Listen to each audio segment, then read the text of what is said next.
watching KETV Channel 7 Omaha. More complete coverage. This is KETV News Watch 7 at 10. This was a blink of an eye, split-second reaction to her pulling my hair. Something minor. The babysitter convicted of punching and killing a 17-month-old girl talks about what happened that afternoon. In a story you'll only see on KETV News Watch 7, Chantall Randall explains what she was thinking that day and what she thinks about her sentence. Good evening, I'm Julie Cornell. I'm Rob McCartney. Today a judge sentenced Randall to 25 to 35 years in prison for the death of 17-month-old Rosalyn Clarke. Randall told police she punched the little girl in the stomach, then put a quarter in her mouth to make it look as if she had choked.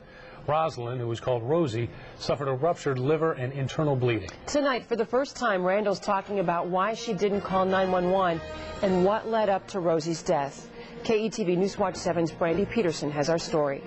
Well, Julie, Chantall Randall says she was watching 5 young kids that day. She was pregnant, and she says she was overwhelmed and lost her temper. It was a split second.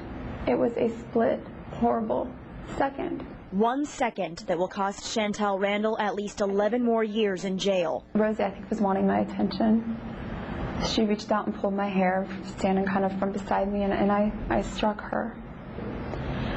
I lost my temper, and I struck her, and she hit the floor. Randall says the 17-month-old was unresponsive. I wrapped her in her blanket. She always had a blanket. I wrapped her in the blanket, and I cradled her in my arms. And I rocked her on my bed. I did not call 911, and there wasn't even a thought for some reason at the time.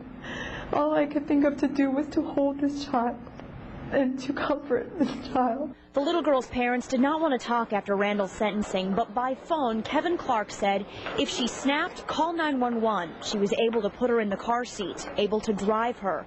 I could see a light sentence if she called 911 quickly. Randall says she rocked Rosie for hours, then fed the other kids, even dressed Rosie before picking up her son from school. It felt like a nightmare. It felt surreal. It felt...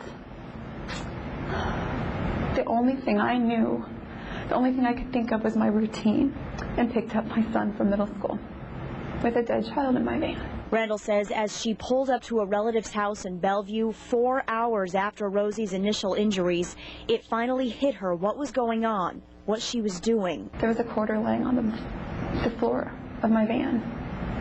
I picked the quarter up, and I put it between her back teeth and her mouth, thinking that the child had choked to death on vomit, had suffocated, and that if I put the quarter in her mouth, then there would be a reason for it. By phone, Kevin Clarke said what Randall did after the fact is, in their eyes, unforgivable.